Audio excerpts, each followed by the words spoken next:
Izrod, 126 menggeser bumi. Izrod, Luna, dan Ziyi mencapai lokasi berikutnya tempat salah satu anggota kelompok mereka seharusnya dipindahkan jika Izrod benar.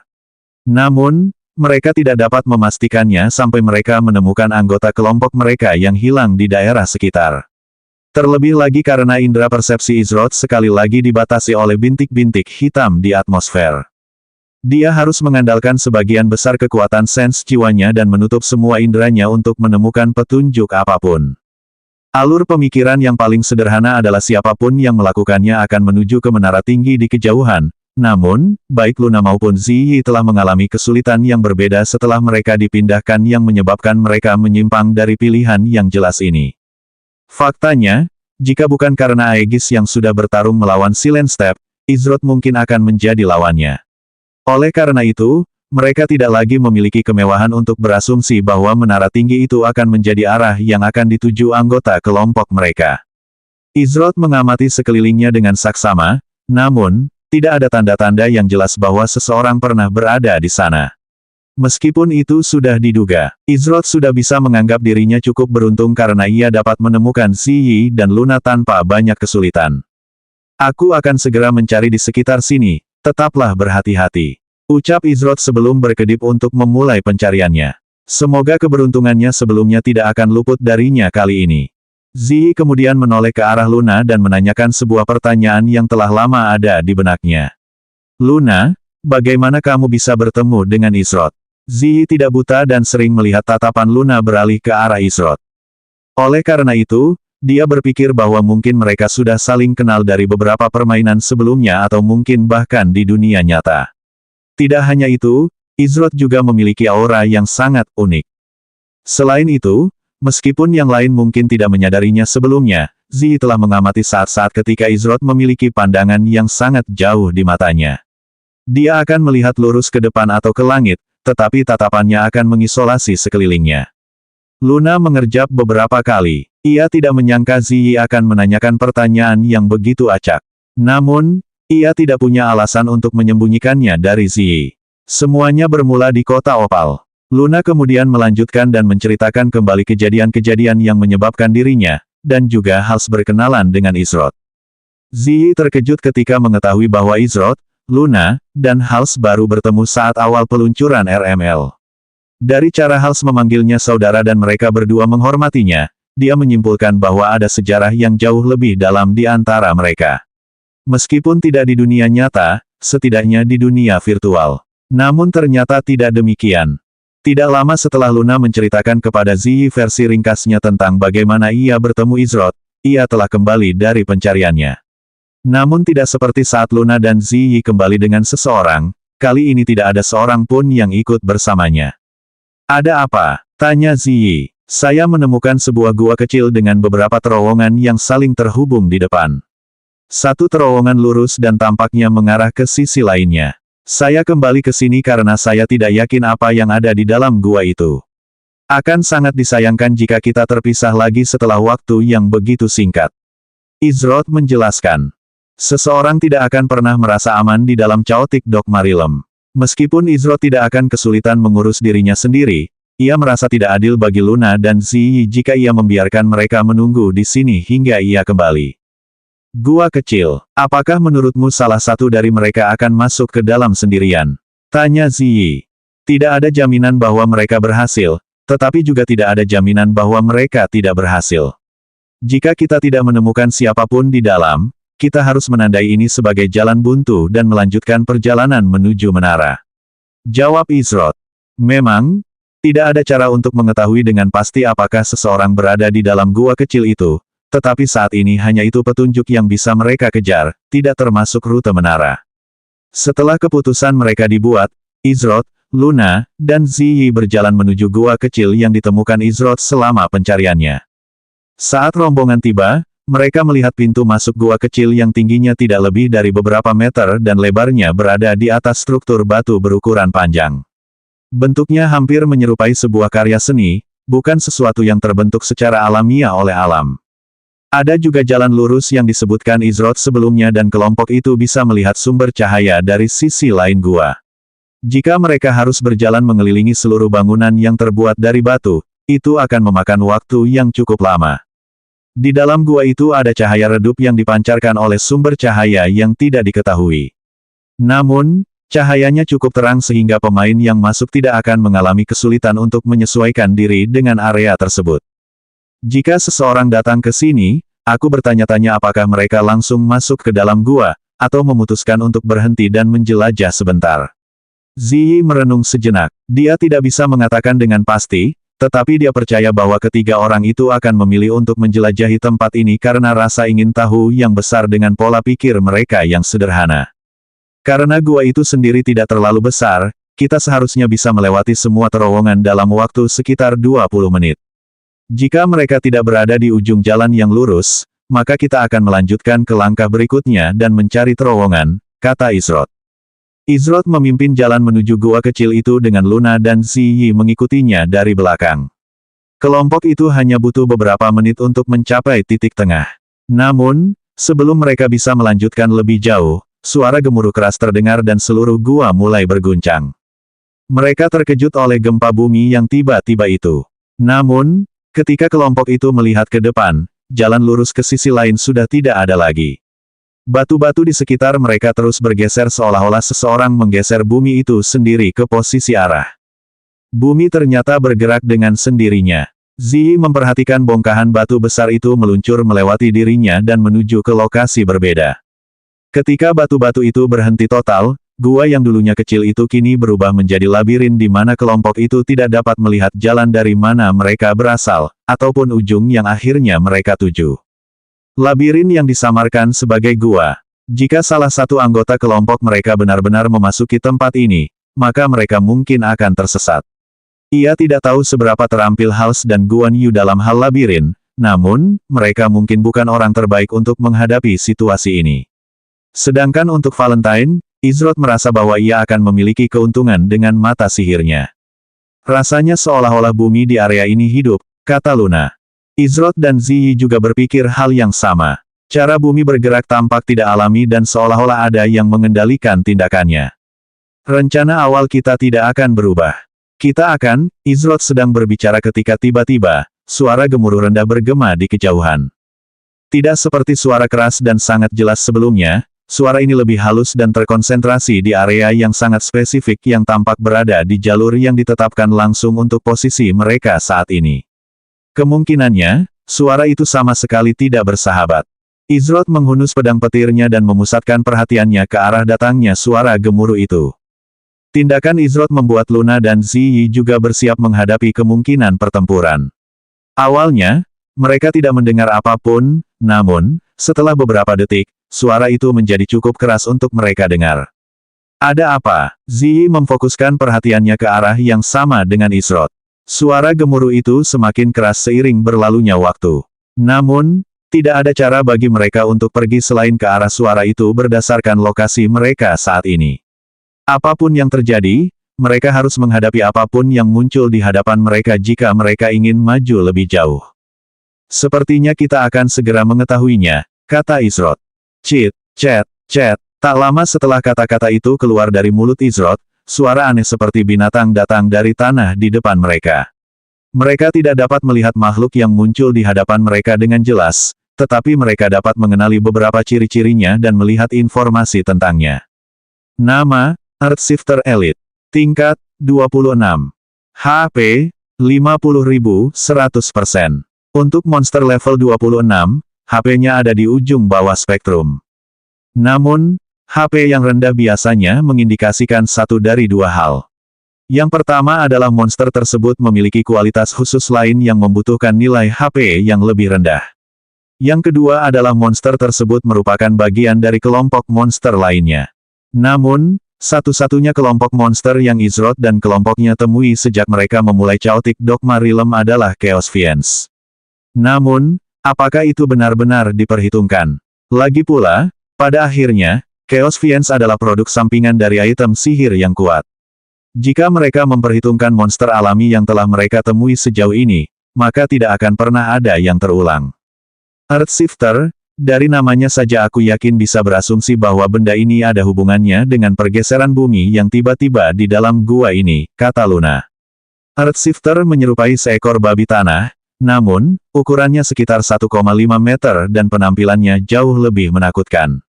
Ia tidak memiliki mata, seolah-olah ia telah hidup di tempat yang gelap sepanjang hidupnya, dan ekornya mirip dengan ekor berang-berang. Ekornya terus-menerus mengetuk tanah di bawahnya. Ia memiliki lapisan bulu tipis berwarna coklat tua dengan bercak-bercak hitam di berbagai lokasi. Ciri yang paling menakutkan dari Earthshifter adalah sepasang cakarnya. Di masing-masing tangan, terdapat satu cakar panjang melengkung dengan ujung tajam yang menjulur keluar dengan cara yang mengancam. Cakar itu sama dengan yang digunakannya untuk merobek tanah padat seolah-olah tidak ada apa-apanya. Earthshifter tidak membuang waktu dan segera mengejar target terdekat, Izroth.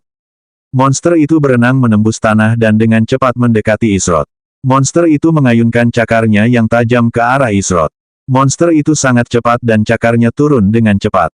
Namun, Izroth berhasil menghindari serangan yang datang dan menangkis salah satu serangan untuk mendapatkan pemahaman yang baik tentang kekuatan serangan Earthshifter.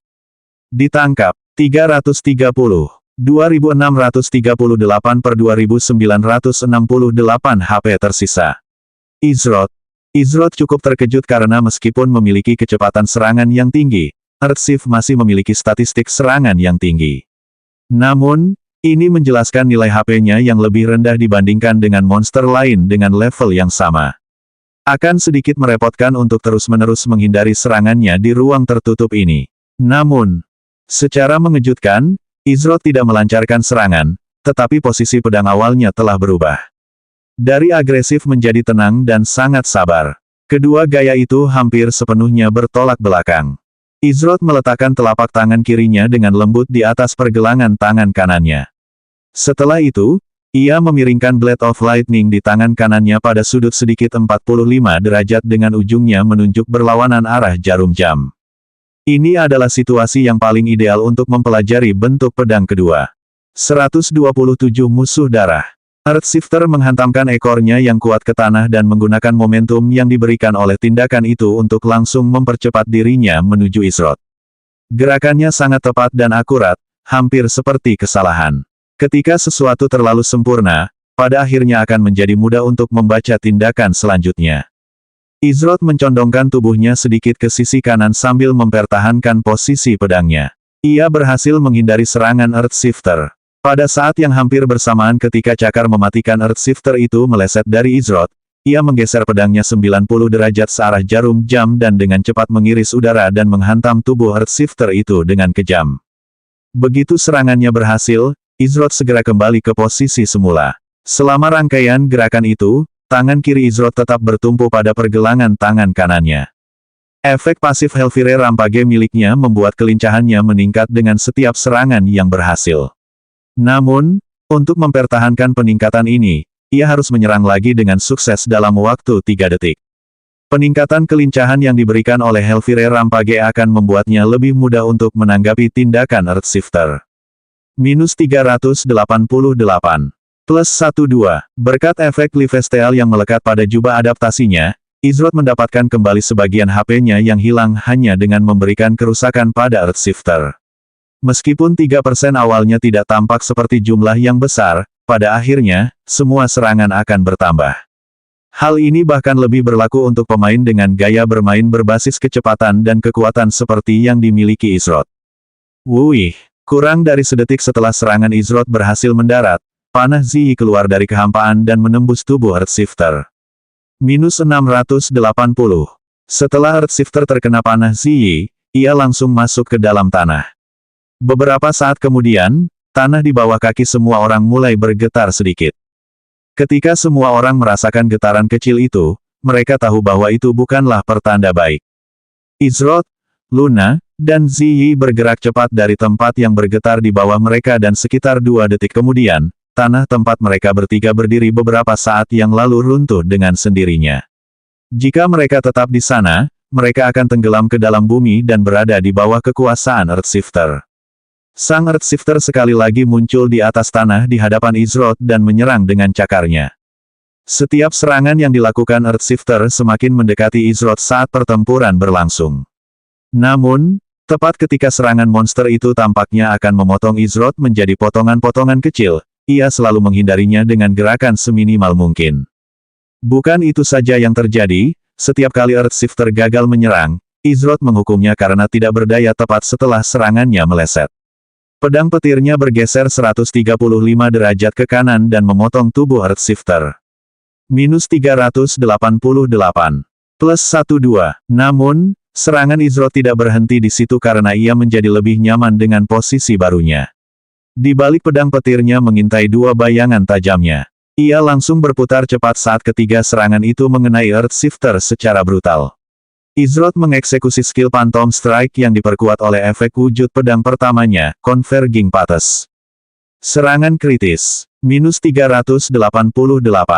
Plus 12. Serangan kritis. Minus 876. Plus 26. Serangan kritis. Minus 1364 tahun. Plus 41. Minus 61. Peringatan pertempuran, Earthshifter telah terpengaruh oleh Blood Stigma milik pemain Izroth. Izroth menerima kejutan yang tak terduga, yaitu fakta bahwa skill Blood Stigma miliknya telah aktif melawan Earthshifter. Sekarang, dibutuhkan 10% dari damage serangannya yang mengabaikan semua pertahanan, sebagai damage setiap 1 detik selama total 10 detik. Itu berarti dia akan menimbulkan total 610 kerusakan dalam 10 detik tanpa harus mengangkat satu jari pun. Hanya dalam beberapa detik, Izroth berhasil mengurangi hampir 10% HP Earthshifter sendirian. Ia kembali menggunakan posisi pedangnya yang lama dan dengan cekatan menangkis serangan Earthshifter. Izroth berganti posisi pedang tergantung pada kesempatan yang ada. Tak perlu dikatakan lagi, Luna dan Ziyi tidak hanya duduk diam menikmati pertunjukan. Karena Izroth mampu menahan serangan terhadap monster ini, dan kerusakan yang diberikan Earthshifter kepadanya disembuhkan kembali berkat pasif Lifesteal yang baru saja diperolehnya, Luna hanya fokus pada kerusakan.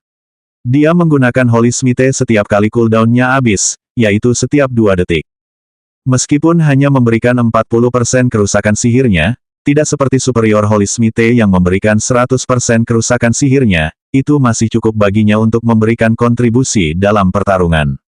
Dia merasa seolah-olah Izroth dan Ziyi lebih dari mampu memberikan kerusakan yang cukup, oleh karena itu, dia tidak merasa perlu untuk mengerahkan seluruh kemampuannya dan membuang-buang mana menggunakan skill tingkat yang lebih tinggi. Minus 280.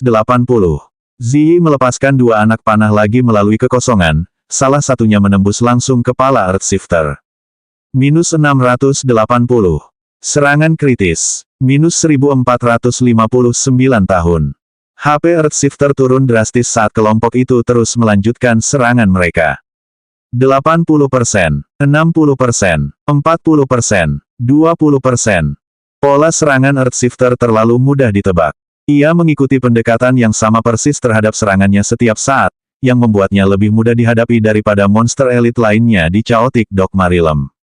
Satu-satunya skill yang harus diwaspadai Izroth dan kelompoknya adalah getaran tanah di bawah kaki mereka. Sepertinya semakin sering skill itu digunakan, semakin cepat skill itu terbentuk. Selain itu, tidak ada perubahan besar lainnya. Wuih, minus 915. Pedang petir Izroth menembus udara berkali-kali lebih cepat daripada semua usahanya sebelumnya. Namun, ada sedikit batasan yang dikenakan pada gerakannya. Ini adalah sistem yang sengaja membatasi tindakannya karena satu alasan pada saat seperti ini. Sistem akhirnya mengenali gerakan Izroth sebagai pelaksanaan keterampilan. Peringatan sistem, selamat, Anda telah mempelajari keterampilan baru. Apakah Anda ingin memberi nama keterampilan tersebut? Berkat kecepatan serangan Earthshifter yang cepat, Izroth mampu mempelajari bentuk pedang kedua jauh lebih cepat dari yang diantisipasinya sebelumnya. Tampaknya menciptakan keterampilan di bawah level peringkat S sama sekali tidak berpengaruh pada keterampilan yang saat ini masih diproses. Hal ini membuat Izroth semakin bertekad untuk mempelajari ke-10 bentuk pedang secepat mungkin.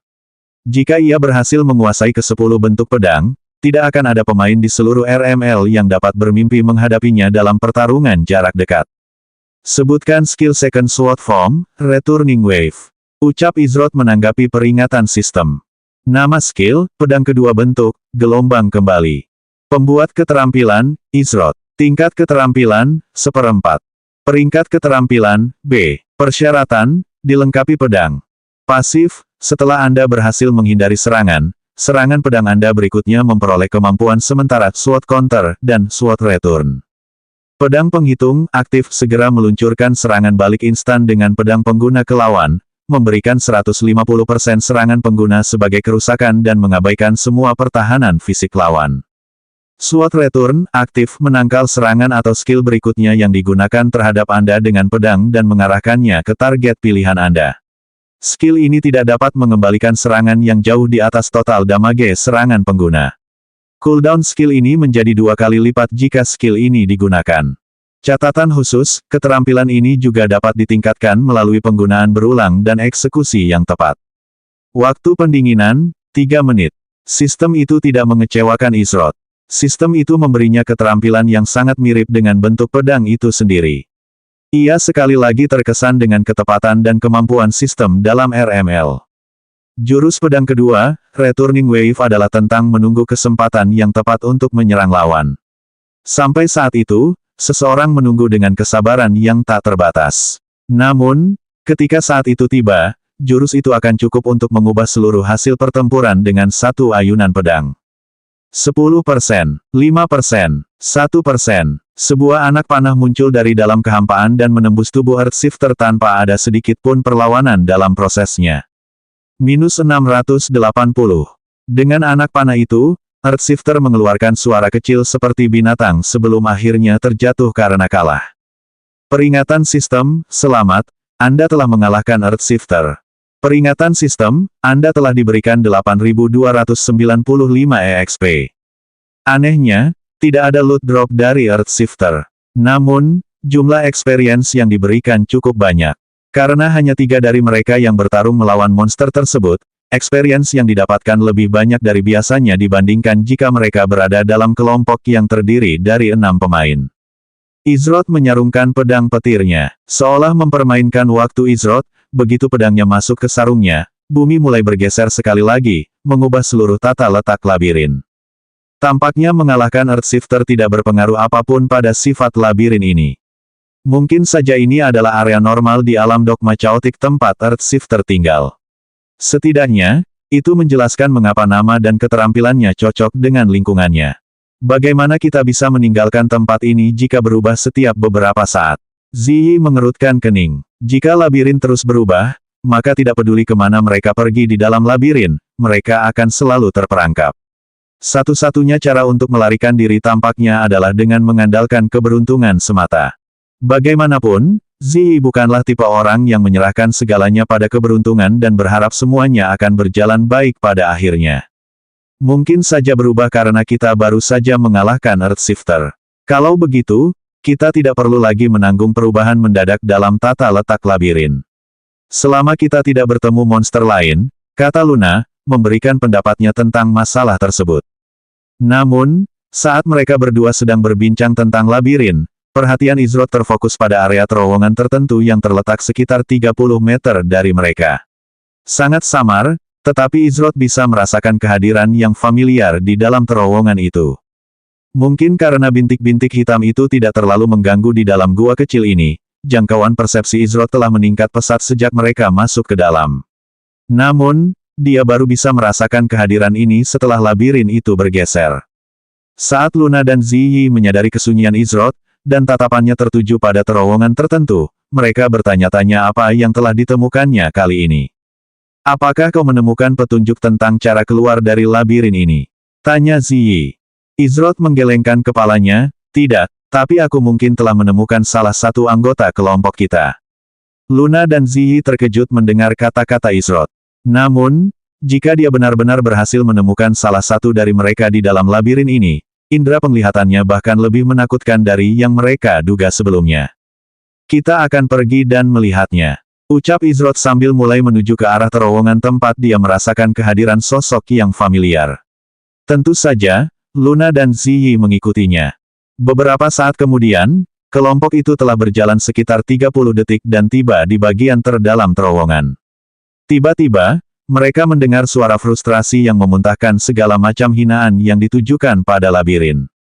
Kamu sekarang adalah musuh bebuyutanku seumur hidup. Kita adalah musuh bebuyutan dan tidak akan pernah bisa mendamaikan perbedaan kita. Kamu sudah bertindak terlalu jauh kali ini. Kita tidak bisa hidup bersama di dunia ini. Suara itu berkata seolah-olah Maze sendiri adalah orang sungguhan yang bisa diadukan. Suara ini, milik Hals. Izroth langsung mengenali suara itu saat mereka mendekat ke posisinya. Namun, saat mendengar kata-kata yang diucapkan Hals, dia tidak bisa menahan diri untuk menggelengkan kepalanya dalam hati. Mengatakan bahwa tempat yang tak bernyawa adalah musuh bebuyutannya agak berlebihan, bahkan bagi Hals. Namun, Hals sama sekali tidak menyangka hal ini akan terjadi. Ketika ia akhirnya berhasil mencapai ujung labirin setelah usaha kerasnya, labirin itu tiba-tiba bergeser dan menghalanginya mencapai tujuan tepat di depan matanya. Hanya beberapa meter lagi dari tempat ini setelah terperangkap selama ini, bagaimana mungkin ia tidak marah sampai ke titik ini?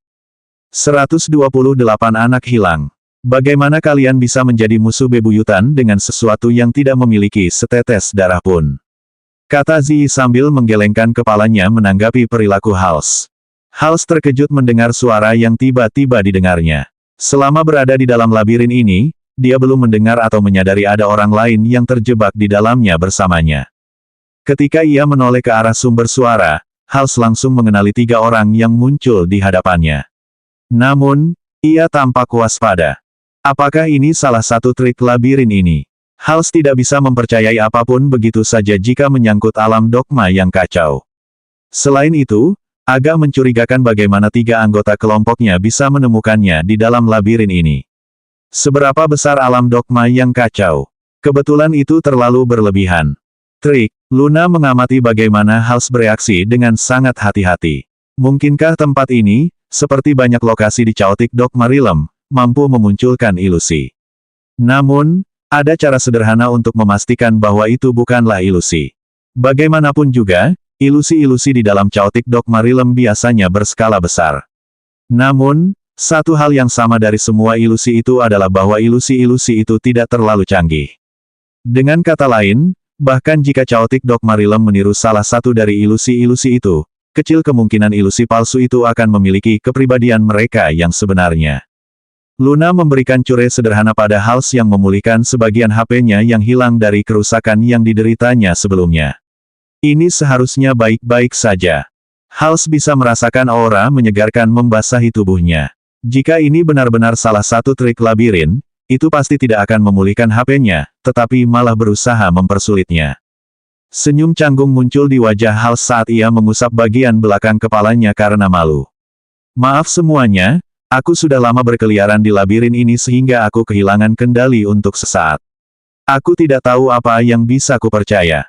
Izroth mengangguk, sebaiknya tetap berhati-hati dan waspada saat berada di dalam wilayah ini. Izroth memahami cara Hals bereaksi dan tidak menyalahkannya atas hal itu. Hals kemudian melihat sekeliling dan mendapati bahwa hanya ada Izroth, Luna, dan Ziyi. Tidak terlihat Guan Yu atau Valentine. Di mana rombongan yang lain? Tanya Hals sambil berjalan mendekati kelompok itu. Kami semua dipindahkan secara paksa selama pergeseran kekacauan ke lokasi yang berbeda. Kami baru saja berkumpul kembali, jelas Ziyi. Jadi begitulah kejadiannya. Ternyata semua orang terkena dampak yang sama seperti dirinya. Hals mengajukan beberapa pertanyaan lagi yang semuanya dijawab tanpa masalah dan memiliki pemahaman yang cukup baik tentang apa yang terjadi setelah semua orang berpisah. Kelompok tersebut berjalan di sepanjang labirin sambil berusaha menemukan jalan keluar. Selama waktu tersebut, kelompok tersebut bertemu dengan 4 Earth Shifter lainnya. Ketika ini terjadi, kelompok tersebut berspekulasi bahwa tempat-tempat seperti kuil yang mereka masuki sebelumnya dan labirin ini adalah satu-satunya lokasi yang mempunyai banyak monster yang persis sama. Sekitar 10 menit kemudian, kelompok itu tiba dengan selamat di luar labirin. Untungnya, labirin itu tidak bergeser lagi atau mungkin butuh waktu lebih lama. Mungkin saja labirin itu bergeser pada interval tertentu. Hal pertama yang diperhatikan Izroth dan kelompoknya saat mereka melangkah keluar dari labirin adalah bahwa menara di kejauhan kini jauh lebih dekat daripada sebelumnya. Bagaimana ini bisa terjadi? Ziyi terkejut karena mereka sekarang jauh lebih dekat dengan menara daripada saat mereka memasuki gua. Dilihat dari jumlah waktu yang telah berlalu dan jarak yang mereka tempuh sejak memasuki labirin, mereka seharusnya tidak mempersempit jarak yang begitu besar secepat itu. Izrod mengarahkan pandangannya ke menara di kejauhan dan memang, mereka berkali-kali lebih dekat daripada sebelumnya. Ada kemungkinan bahwa pintu keluar labirin tersebut berfungsi sebagai semacam portal. Namun, ada kemungkinan bahwa ini adalah semacam ilusi optik. Namun, tidak ada cara untuk mengetahui secara pasti hingga mereka bergerak sedikit lebih dekat ke lokasinya. Setelah menemukan Hals, Izrod dan kelompoknya hanya kehilangan dua anggotanya, Guan Yu dan Valentine. Ke arah mana kita akan menuju selanjutnya? Tanya Luna. Karena kita sudah semakin dekat dengan menara, ini membuat segalanya sedikit lebih mudah dari yang kuduga sebelumnya. Kita akan langsung menuju menara. Dua lokasi berikutnya seharusnya berada tepat di jalur kita, kata Izrod. Izrod melanjutkan perjalanan bersama Luna, Hals, dan Ziyi. Setelah berjalan beberapa menit, kelompok itu menyadari sesuatu. Gangguan yang disebabkan oleh bintik-bintik hitam itu semakin melemah saat mereka semakin dekat ke menara. Hal ini dilakukan agar tidak terlalu membebani sifat soul sense mereka. Jika digunakan dalam jangka waktu yang lama, hal itu akan mulai menguras esens mereka. Ini adalah sesuatu yang Luna ceritakan kepada mereka saat ia menggambarkan pertarungannya melawan Silent Step. Setelah itu, mereka merasa seolah-olah mungkin ada hal-hal tersembunyi lainnya yang tidak mereka sadari mengenai Soul Essence. Tekanan pada persepsiku tampaknya melemah, kata Ziyi. Mungkin karena menara yang terletak tepat di depan kita. Aku punya firasat bahwa jika kita terus berjalan, pada akhirnya, tidak akan ada gangguan sama sekali. Izrod menjelaskan. Tepat saat Izrod berbicara, kelompok itu mendengar suara angin bertiup kencang. Namun, yang aneh adalah angin ini terdengar seolah-olah berada di tanah dan bukan di udara itu sendiri. Semua orang melihat ke arah asal suara itu. Beberapa detik kemudian, seseorang muncul dari dalam salah satu pohon logam. Secara harfiah, tubuh mereka mencuat keluar dari pohon logam itu, seolah-olah mereka adalah bagian dari pohon itu. Orang yang berada di dalam pohon itu berkedip beberapa kali dan tatapan matanya penuh rasa ingin tahu. Anak hilang. Kata Ziyi sambil mengernyitkan alisnya. Dari sudut pandang manapun, orang di hadapannya tampak seperti anak kecil yang hilang. Rambutnya panjang keperakan yang ditata dengan gaya ikal, dan matanya biru muda yang jernih berkilauan seperti batu safir yang dilempar ke dasar sungai karena terkena cahaya bulan. Kulitnya pucat seperti salju, seolah-olah dia tidak pernah berjemur di bawah sinar matahari.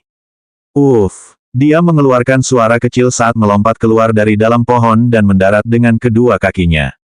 Tingginya tidak lebih dari 140 cm dan tubuhnya mungil. Dia menatap kelompok di hadapannya dan tampak terkejut seolah baru saja menyadari kehadiran mereka. Izrod dan kelompoknya membalas tatapannya dengan tatapan mereka sendiri. Siapakah anak yang muncul entah dari mana ini? Mereka tidak melihatnya bersama tim lain di istana. Bagaimanapun, seseorang seperti dirinya pasti akan menonjol di sana.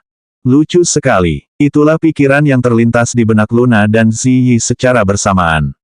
Mereka yakin bahwa saat ia dewasa, ia pasti akan menjadi wanita cantik yang luar biasa. Di sisi lain, Izrod merasa seolah-olah kehadirannya adalah sesuatu yang pernah ia rasakan sebelumnya, namun, ia tidak dapat menjelaskannya dengan tepat. Jika ia pernah bertemu dengannya, maka itu pasti hanya untuk waktu yang singkat karena perasaannya sangat samar. Ini cukup aneh mengingat kemampuan Izrod untuk mengingat memori apapun dengan sempurna. Pikiran pertamanya setelah itu adalah mungkin dia adalah NPC atau monster yang menyamar. Namun, teori itu dengan cepat terbantahkan karena dia tidak dapat melihat informasi apapun tentangnya dari sistem. Bahkan bos legendaris yang ditemuinya menunjukkan, paling tidak, nama mereka. Karena itu, tidak diragukan lagi bahwa gadis kecil di hadapan mereka ini adalah seorang pemain. Di mana aku? Tanya gadis kecil itu sambil matanya perlahan mengamati sekelilingnya. Ada sedikit rasa waspada dalam dirinya, seolah-olah dia sedang berjaga-jaga. Izrod melirik Luna dan Ziyi dengan tatapan penuh arti di matanya. Jelas bahwa ia yakin akan lebih baik membiarkan mereka berdua menangani situasi khusus ini. Lagi pula, anak-anak biasanya merasa lebih nyaman berbicara dengan wanita yang tidak dikenal daripada pria yang tidak dikenal. Tentu saja, Luna dan Ziyi memahami niat Izrod saat mereka melangkah maju. Namaku Ziyi dan ini Luna, kata Ziyi sambil memperkenalkan diri dengan sopan. Kedua orang di sana adalah Izrot dan Hals. Bisakah kau memberitahu kami siapa namamu? Gadis kecil itu mengangguk, namaku Ying Yue. Ying Yue terus melirik ke arah Izrot. Lalu, Ying Yue, apakah kamu ingat bagaimana kamu tiba di tempat ini? Tanya Ziyi. Ying Yue menggelengkan kepalanya, semua orang kecuali aku menghilang begitu saja setelah petir menyambar. Setelah itu, aku berakhir sendirian. Dari kata-katanya, dapat dipastikan bahwa kelompoknya mengalami chaotic shift. Namun, yang menarik perhatian semua orang adalah beberapa kata pertama yang diucapkannya. Semua orang kecuali dirinya telah menghilang. Itu berarti Ying Yue entah bagaimana tidak terpengaruh oleh chaotic shift. Tapi, bagaimana hal seperti itu mungkin terjadi? Apakah kamu ingat apa yang terjadi setelah semua orang menghilang? Tanya Luna dengan senyum lembut di wajahnya. Namun, Ying Yue menggelengkan kepalanya, aku tidak tahu. Setelah menanyakan beberapa pertanyaan lagi, Ziyi dan Luna tidak berhasil mendapatkan informasi sebanyak itu tentang Ying Yue. Mereka hanya tahu bahwa dia berakhir di sini dengan berkeliaran di dalam Chaotic Dogma Realm untuk mencari kelompoknya. Berita buruknya adalah partainya kemungkinan besar adalah partai yang sama yang telah dibasmi oleh Silent Step dan kelompoknya. Jika memang begitu, Ying Yue benar-benar sendirian di dalam alam dogma Chaotic yang berbahaya. Entah dia hanya beruntung bisa bertahan sampai sekarang, atau dia sangat terampil. Hai, Saudara Izrot. Apakah kau menyadari bahwa dia terus menatapmu? Apakah kau mengenalnya? Bisik Hals kepada Izrot. Namun, Izrot tidak tahu bagaimana menanggapi pertanyaan itu. Memang, dia mungkin mengenalnya, tetapi dia tidak yakin saat ini. Ada perasaan yang sangat samar dan samar. Itu seperti pikiran yang lewat tanpa disadari daripada ingatan yang sebenarnya. Ziyi dan Luna juga menyadari bahwa tatapan Ying Yue tampak sering bertanya-tanya ke arah Izrot. Apakah ada yang ingin kau tanyakan padanya, Ying Yue? Tanya Ziyi. Ia bisa melihat bahwa Ying Yue ragu untuk mengatakan apapun yang ada di pikirannya. Ini aku. Ying Yue malu untuk mengatakannya, tetapi dia tidak bisa menahan diri untuk mengatakan apa yang ada di pikirannya saat itu. Hanya saja dia mengingatkanku pada seseorang. Maaf, aku tidak bermaksud untuk menatapnya. Dia berbicara dengan suara yang sangat lembut dan penuh penyesalan. Ada sedikit kesedihan dalam suaranya. Jadi itulah mengapa dia terus mencuri pandang ke arah Izrot. Dia mengingatkan Ying Yue pada seseorang yang dikenalnya. Karena timmu tidak lagi berada di dalam Chaotic Dogma Realm, apa yang akan kau lakukan sekarang? Tanya Ziyi. Ying Yue memasang ekspresi tak berdaya di wajahnya karena dia tidak tahu bagaimana menjawab pertanyaan itu. Awalnya dia mencari kelompoknya, tetapi sepertinya tidak ada alasan lagi baginya untuk melakukannya. Luna lalu menatap ke arah Izrot dengan ekspresi penuh arti di wajahnya. Izrot sudah tahu apa yang ingin Luna sarankan. Selain itu, ia juga merasa bahwa ia mungkin akan mengingat sesuatu jika Ying Yue ikut bersama mereka. Ia mengangguk kecil. Luna tersenyum sebelum berbalik ke arah Ying Yue, apakah kamu ingin ikut dengan kami? Mata Ying Yue berbinar setelah Luna menanyakan pertanyaan itu. Dia menganggukkan kepalanya berulang kali, iya. Senyum segera muncul di wajahnya. 129 penemuan yang mengejutkan. Saat Izrot dan rombongannya melakukan perjalanan menuju tujuan berikutnya, Ying Yue tetap dekat dengan Izrot dan menatapnya dengan mata berbinar. Luna tersenyum tak berdaya. Sejak mereka mulai berjalan, Ying Yue telah menempel erat pada Izrot seperti lem. Namun, Izrot tidak keberatan dengan Ying Yue yang melakukan hal itu. Bagaimanapun, dia mengerti alasan Ying Yue melakukan hal itu dan Ying Yue juga masih anak-anak. Apakah dia, Izrot, akan menindas seorang anak dengan menyuruhnya menjauh? Jawabannya jelas tidak. Di sisi lain, Ziyi penasaran untuk mengetahui lebih banyak tentang Ying Yue. Jadi, dia mulai mengajukan beberapa pertanyaan kepadanya. Tentu saja, dia berusaha untuk tidak terlalu personal dengan pertanyaan yang diajukannya. Ying Yue, kamu bisa memanggilku Little Yue, Big Sister Ziyi. Kata Ying Yue dengan senyum di wajahnya. Ziyi mengangguk, lalu, Little Yue, bagaimana kau bisa bergabung dengan tim yang memasuki alam dogma Chaotic? Ziyi penasaran bagaimana sekelompok pemain elit akan mengizinkan seorang anak untuk bergabung dengan mereka dalam misi tingkat SS. Ying Yue berkedip beberapa kali dengan ekspresi sedikit bingung di wajahnya. Ia lalu menggelengkan kepalanya, Kakak Ziyi, aku mengajak mereka ikut dalam misi ini. Itu sebabnya, ia tak dapat menahan diri untuk tidak mengerutkan kening setelah teringat apa yang terjadi pada anggota yang ia undang. Ying Yue merasa jika dia tidak pernah mengajak mereka, maka mereka tidak akan mengalami kehancuran eksistensi dan kehilangan semua kerja keras mereka. Oh, perlu diketahui bahwa semua orang yang memilih seseorang untuk mewakili mereka adalah tokoh legendaris dalam RML. Oleh karena itu, salah satu tokoh legendaris itu jelas melihat sesuatu dalam diri Ying Yue, meskipun usianya masih muda. Semua orang terkejut saat mendengar kata-kata itu. Ying Yue adalah pemegang misi asli untuk misi peringkat SS. Bukankah itu berarti dia, paling tidak, adalah pemain tingkat atas? Tampaknya mereka tidak boleh meremehkannya hanya berdasarkan penampilannya saja. Ketika Luna melihat Ying Yue bersedih, dia mencoba menghiburnya. Kamu seharusnya tidak menyalahkan dirimu sendiri, Little Yue. Aku yakin tidak ada yang menyalahkanmu. Malah, aku yakin mereka bersyukur karena kamu memberi mereka kesempatan untuk menemanimu dalam misi tingkat SS ini. Mereka pasti menyadari potensi bahayanya, oleh karena itu, kamu seharusnya tidak terlalu keras pada dirimu sendiri. Ya, kalau ada yang pantas disalahkan, itu pasti Silent Step dan kelompoknya. Hals berkata dengan nada meremehkan. Hals yakin bahwa pria sejati tidak akan menggunakan taktik licik seperti itu. Dari semua yang dia dengar tentang Silent Step dan Fatal Touch, Hals sudah punya kesan buruk tentang mereka. Orang akan menemukan bahwa karma selalu tertawa terakhir. Mungkin tidak sekarang atau besok, tetapi pada akhirnya, ia tidak akan bisa lari ketika karma datang untuk menagih utangnya. Ucap Izrot dengan ekspresi riang di wajahnya. Ying Yue mengangguk dengan gembira. Ia merasa jauh lebih baik setelah mendengarkan perkataan semua orang. Aku penasaran, aku tidak melihatmu di area tempat semua tim berkumpul.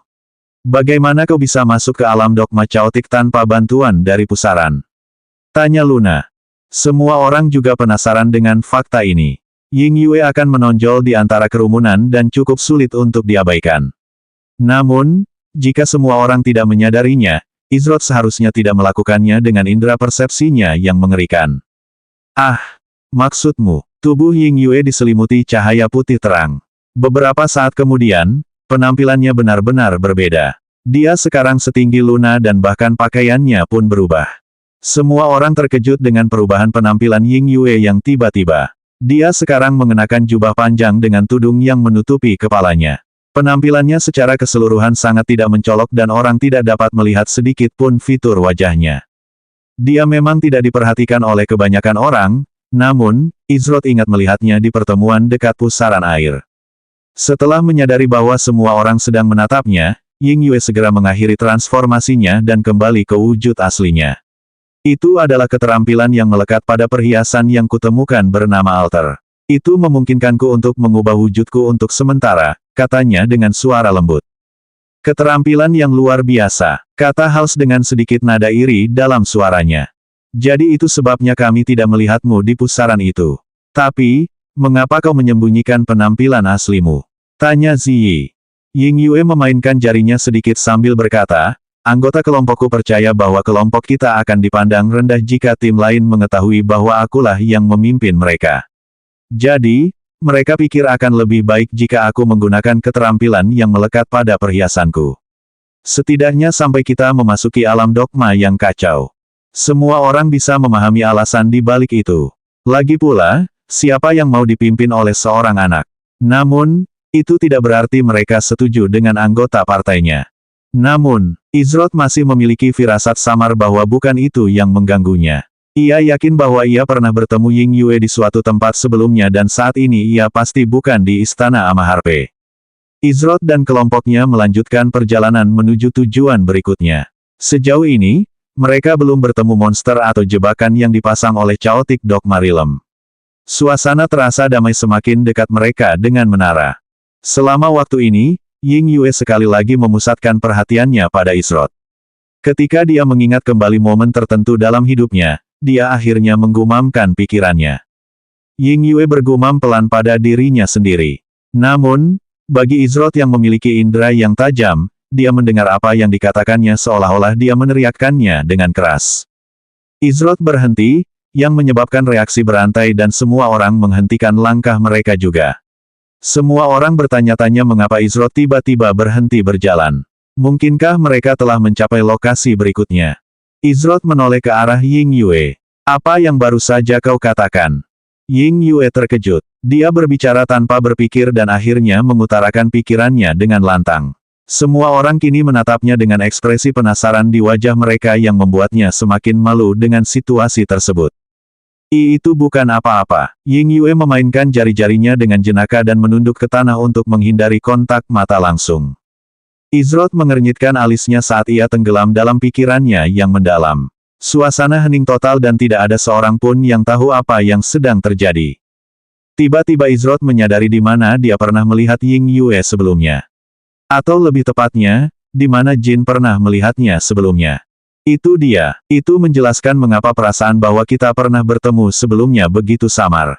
Meskipun Izrot memiliki ingatan yang sempurna, pada akhirnya, pikiran manusia biasa mengingat hal-hal secara berbeda dari pikiran seorang kultivator.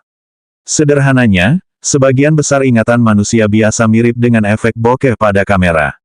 Jadi meskipun Izrot memiliki ingatan tersebut, ia masih harus menguraikan beberapa bagian yang lebih tersembunyi yang tidak begitu berkesan.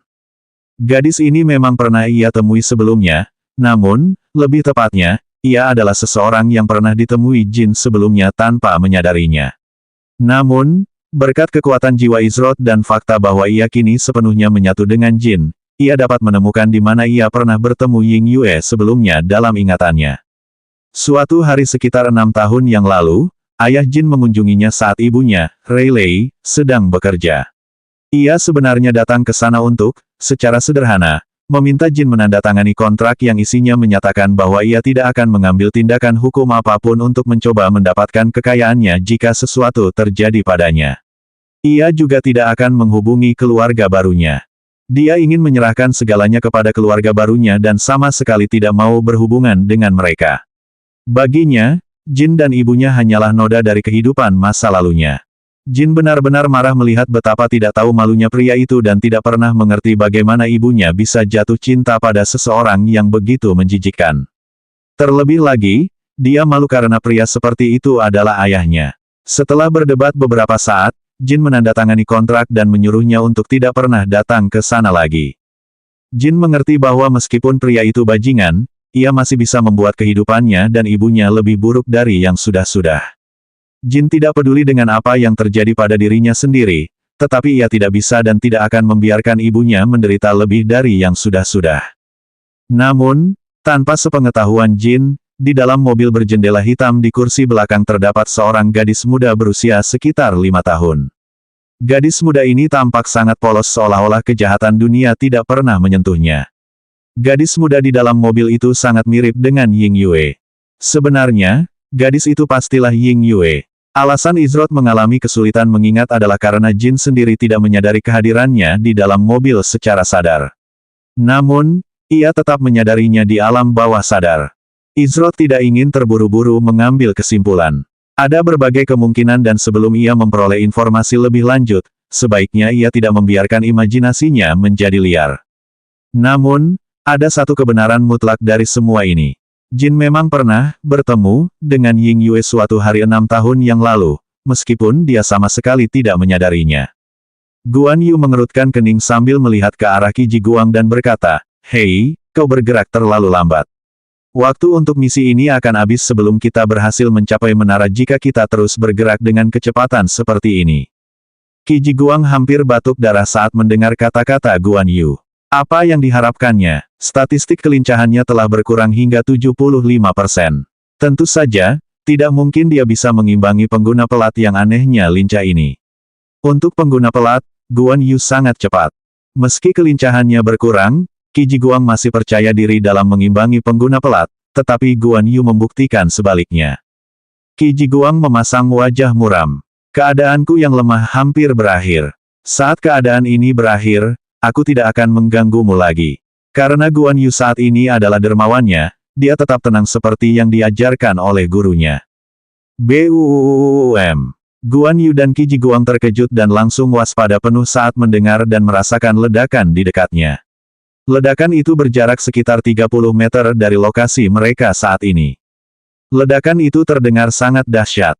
kata Guan Yu sambil mengamati sekelilingnya. Ia segera menemukan arah asap yang memenuhi atmosfer. Kita harus pergi melihatnya, kata Guan Yu sambil mulai berjalan menuju ke arah asap. Kondisiku masih lemah. Kita harus menunggu sampai aku pulih sepenuhnya sebelum pergi, jawab Qi Jiguang. Apa, kamu laki-laki atau bukan? Kalau ada yang dalam kesulitan, kita harus menolongnya. Apa yang terjadi kalau kita menunggu terlalu lama dan datang terlambat? Lagi pula, kalau keadaan jadi terlalu sulit bagimu, aku akan melindungimu. Kata Guan Yu dengan suara penuh percaya diri. Kau, Qi Jiguang ditanya apakah dia seorang pria atau bukan. Bagaimana mungkin dia tidak marah? Bahkan jika Guan Yu adalah dermawannya, dia hanya bisa menerima begitu saja. Kau ikut atau tidak? Teriak Guan Yu tanpa menghentikan langkahnya. Tentu saja aku ikut. Kejantanan Qi Jiguang dipertanyakan. Bagaimana mungkin dia bisa menderita penghinaan seperti itu dengan hanya berdiri diam dan tidak melakukan apa-apa? Bahkan jika dia dalam kondisi lemah, dia tidak akan membiarkan harga dirinya ikut melemah. Ketika Guan Yu dan Qi Jiguang tiba di daerah terjadinya ledakan, mereka melihat sebuah kawah yang lebarnya sedikitnya 15 meter dan dalamnya 1,5 meter. Ada seseorang di sana, kata Guan Yu saat ia melihat sosok yang tersembunyi di balik asap. Ia bisa mendengar suara batuk yang terus-menerus saat asap perlahan mulai menghilang. Kegagalan lagi, sebuah suara terdengar dari dalam asap. Suara itu langsung dikenali Guan Yu. Ia menyingkirkan guandaunnya yang mengejutkan Qi Jiguang yang masih waspada. Kau tenang saja, dia adalah orang yang bersamaku datang ke alam dogma caotik, kata Guan Yu. Qi Jiguang mengerutkan kening, seseorang yang datang ke sini bersamamu. Apa yang mereka lakukan di dalam kawah itu? Guan Yu mengangkat bahu. Bagaimana dia bisa tahu jawaban atas pertanyaan itu? Oh, apakah itu Guan Yu? Apakah kau datang untuk menyelamatkanku dengan gagah berani? Suara di tengah kawah itu berkata saat asap akhirnya menghilang. Orang yang berdiri di tengah kawah itu tidak lain adalah Valentine. Menyelamatkanmu. Bagaimana aku bisa menyelamatkanmu dari dirimu sendiri? Guan Yu menggelengkan kepalanya. Ketika Qi Jiguang melihat bahwa mereka berdua benar-benar saling mengenal, dia sedikit melonggarkan kewaspadaannya. Namun, dia masih waspada terhadap pemain tak dikenal di hadapannya, meskipun mereka adalah teman Guan Yu. Mata Valentine melirik ke arah lain, apakah kamu juga terpisah dari yang lain? Chaotic Shift itu benar-benar merepotkan. Valentine kemudian mengalihkan pandangannya ke Qi Jiguang. Oh, pacar. Bocah. Sudah kubilang aku suka wanita. Wanita. Guan Yu memasang ekspresi jelek di wajahnya. Ekspresi wajah Qi Jiguang langsung menjadi gelap mendengar ucapan itu. Jika dia tidak dalam kondisi lemah, dia mungkin akan langsung bergerak. Namun, bahkan jika dia dalam kondisi lemah, dia hanya bisa bertahan sampai batas tertentu sebelum membela diri. Beranikah kau mengulanginya? Valentine terkekeh mendengar jawaban mereka sambil berkata, candaan, hanya candaan. Ia tidak menyangka mereka akan menanggapinya dengan begitu serius. Aku ingin menguji beberapa hal lagi, tapi... sudahlah. Valentine mendesah pelan sambil bergumam pada dirinya sendiri. Kalau begitu, bagaimana kalau kita bertemu dengan yang lain? Kata Valentine dengan senyum kecil di wajahnya. Guan Yu terkejut mendengar kata-kata Valentine. Bertemu dengan yang lain, apakah itu mungkin? Kau punya cara untuk menemukan mereka? Tanya Guan Yu. 130 usul. Sementara itu, di depan gerbang Amaharpe dalam sektor Blue Oasis. Saat ini, Asgard, Niflheim, dan Minus berhadapan langsung dengan Ewan, Dragus, Wes, dan 3 anggota Cross Haven lainnya. Suasana saat ini terasa berat di kedua belah pihak. Ketika Ewan tiba, tentu saja, ia menuntut jawaban atas serangan terang-terangan terhadap salah satu dari 5 jenderal besarnya. Orang harus tahu bahwa menyerang seorang jenderal Cross Haven sama saja dengan menyerang seluruh serikat. Itu bukan sesuatu yang bisa mereka abaikan dan tidak tanggapi. Namun, Asgard telah memberitahu Ewan semua yang diketahuinya tentang serangan ini, yang sama sekali tidak ada apa-apanya. Asgard sejujurnya tidak tahu mengapa seorang letnan dari guildnya menyerang anggota Cross Haven yang berpangkat tinggi. Namun, jawaban ini jelas tidak cukup untuk memuaskan Ewan atau Cross Haven. Pemimpin Serikat Asgard, pasti ada sesuatu yang bisa kau katakan padaku. Apapun yang menunjukkan bahwa ini bukan semacam taktik Blue Oasis.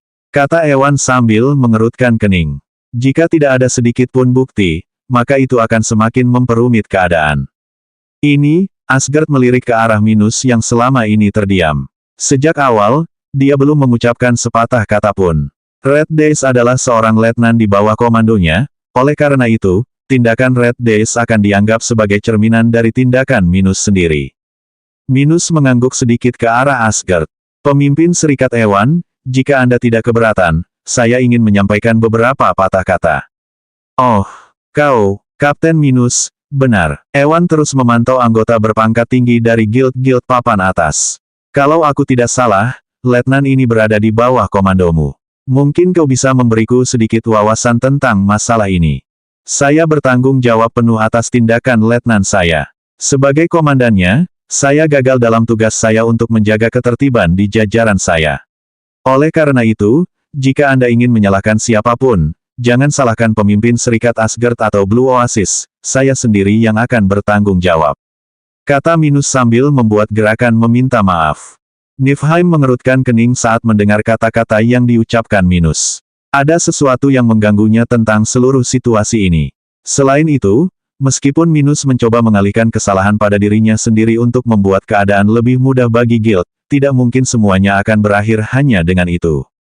Menurut logikamu sendiri, Kapten, karena kau berada di bawah komando pemimpin Serikat Asgard, maka kau akan menganggapnya bertanggung jawab atas tindakanmu. Jadi, dari sudut pandang manapun, semuanya mengarah ke Blue Oasis, kata Ewan. Asgard berusaha sekuat tenaga untuk tetap bersikap tenang, tetapi saat ini dia merasa seolah-olah guild Blue Oasis miliknya sedang diganggu. Mereka masih merupakan guild papan atas dan hanya akan membiarkan penghinaan begitu saja. Pemimpin Serikat, Ewan, saya tetap menghormati Anda, tetapi Anda, tepat saat Asgard hendak berbicara tentang masalah tersebut, Ewan angkat bicara. Petik 2. Namun, saya menghormati dan mengagumi keberanian Kapten Minus dalam menerima tanggung jawab atas seluruh masalah ini. Atas ketulusan yang ditunjukkannya, saya punya usulan, pemimpin Serikat Asgard. Saya harap Anda tidak menganggapnya tidak masuk akal, kata Ewan dengan senyum tipis di wajahnya. Namun, senyum ini sulit dibaca. Asgard mengernyitkan alisnya atas permintaan Ewan. Namun, jika ia ingin menghindari eskalasi lebih jauh, ia harus mencapai kompromi. Apa yang ada dalam pikiranmu? Ahahaha, begitu. Jadi itu yang kau maksud. Katakan padaku, bagaimana kau bisa membuat seorang letnan Blue Oasis menyerang salah satu dari 5 jenderal besar Crosshaven? Ahahaha, Slayer sedang dalam suasana hati yang sangat baik saat ini. Tampaknya ia benar-benar meremehkan Vault dan sindikat pemburu kepala.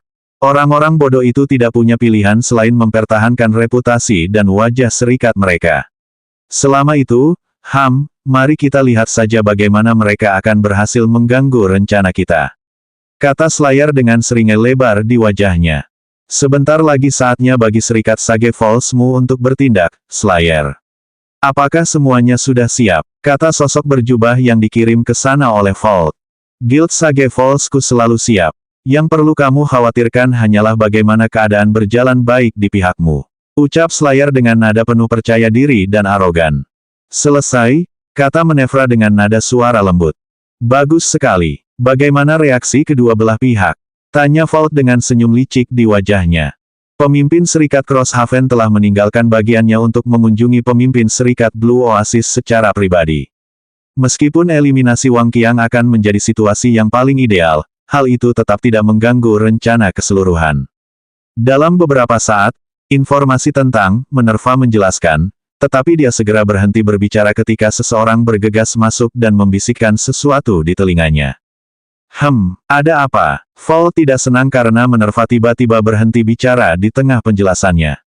Saya minta maaf, tetapi saya baru saja menerima kabar bahwa pemimpin Serikat Crosshaven dan rombongannya baru saja diusir oleh pemimpin Serikat Blue Oasis.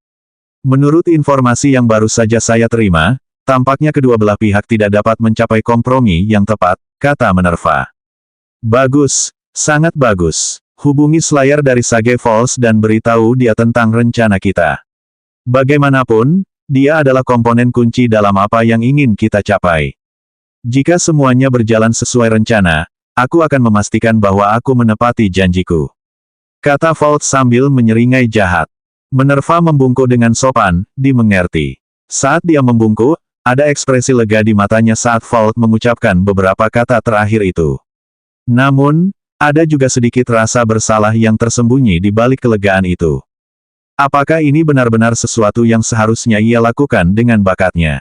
Tidak, tidak ada ruang baginya untuk berpikir dua kali. Terlalu banyak yang dipertaruhkan dan Minerva tahu persis apa yang harus ia lakukan. Ia tidak boleh membiarkan dirinya goyah, bahkan jika itu berarti mengkhianati apa yang benar-benar ia yakini. Kau bilang kita akan pergi menemui yang lain, tapi bagaimana kau tahu lokasi mereka? Guan Yu bertanya dengan nada ragu. Saat ini, Guan Yu dan Qi Jiguang sedang mengikuti Valentine di alam dogma caotik. Qi Jiguang juga telah mendapatkan kembali kekuatan penuhnya dan kondisinya yang lemah telah berakhir. Namun, dia tidak suka membiarkan utangnya tidak terbayar. Oleh karena itu, dia berkata bahwa dia akan menemani mereka dan menawarkan bantuan apapun yang dia bisa sampai mereka dapat menemukan anggota kelompok mereka. Selain itu, karena semua anggota kelompoknya telah dieliminasi oleh benda aneh yang digunakan Silent Step, dia tidak punya teman kencan lain.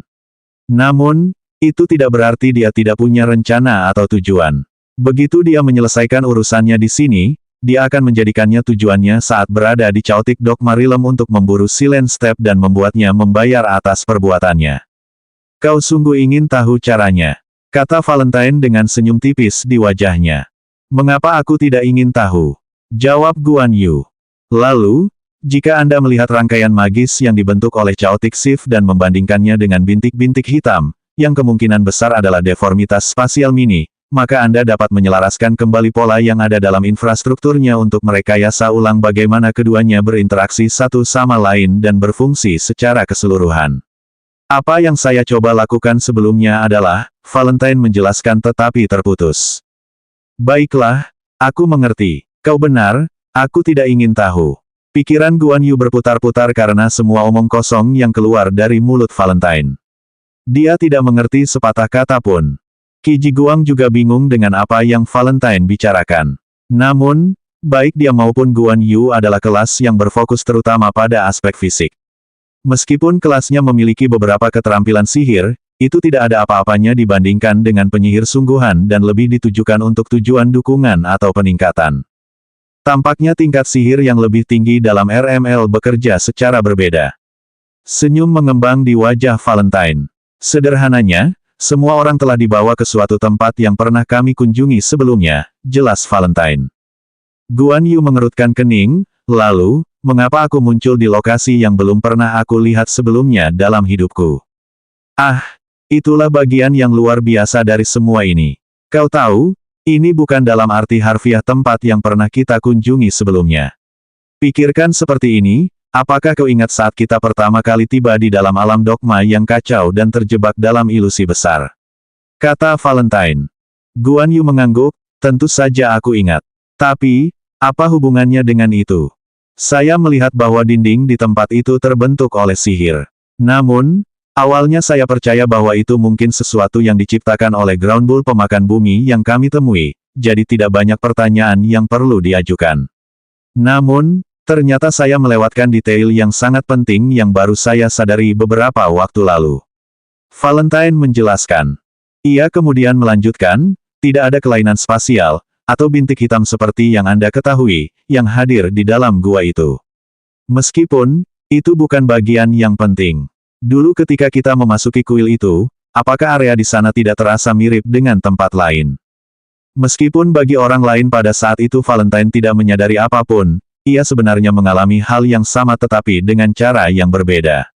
Dengan kata lain, seolah-olah ia ada bersama mereka sepanjang perjalanan melewati 6 pintu kayu. Guan Yu mengerutkan kening dan mencoba memikirkannya. Kuil itu aneh dan area di dalamnya terus berubah melalui berbagai pengaturan lingkungan. Sepengetahuannya, kuil itu tidak mengingatkannya pada apapun yang pernah ditemuinya di RML sejauh ini. Masih belum ada apa-apa. Baiklah, aku akan katakan ini saja. Jika kau melihat ke bawah dari langit dengan kedua tempat berdampingan, satu-satunya perbedaan adalah lingkungannya. Namun, semua hal lainnya sama persis. Jika aku tidak salah, Tim lain yang telah mengalami Chaotic Shift pasti juga telah memasuki area yang tidak biasa di Chaotic Dogma Realm. Kata Valentine. Guan Yu terkejut. Segala sesuatu di antara kedua tempat itu sama persis. Maksudmu, ini bukan tempat yang pernah kita kunjungi sebelumnya di lokasi spesifik ini, melainkan tempat yang pernah kita temui saat berada di dalam area dengan bola hitam itu. Tanya Guan Yu. Tepat sekali. Jadi, yang harus kita lakukan adalah menelusuri kembali jejak kita dan pada akhirnya kita akan menemukan petunjuk tentang di mana yang lainnya berada, kata Valentine. Kau benar-benar orang yang gila sihir, kata Guan Yu sambil menggelengkan kepalanya. Valentine tersenyum tak berdaya dan mengangkat bahu. Bagaimana ia bisa menahan ketertarikannya pada semua hal yang berbau sihir? Itu adalah sesuatu yang sudah ada dalam dirinya bahkan sebelum ia bisa berjalan. Guan Yu dan Qi Jiguang terus mengikuti Valentine. Namun, tanpa mereka sadari, kejutan menyenangkan menanti mereka di depan. Izroth, Luna, Ziyi, Hals, dan Ying Yue tidak berhenti lama dan terus berjalan setelah jeda singkat mereka. Namun, kini ada keheningan yang canggung. Padahal, ini sudah bisa diduga setelah semua yang baru saja dikatakan beberapa saat yang lalu. Semua ini berawal ketika Izroth bertanya pada Ying Yue, apa yang seharusnya menjadi pertanyaan sederhana. Akan tetapi, setelah pertanyaan itu, Izroth tidak mau repot-repot bertanya atau menjawab pertanyaan lebih lanjut terkait masalah tersebut.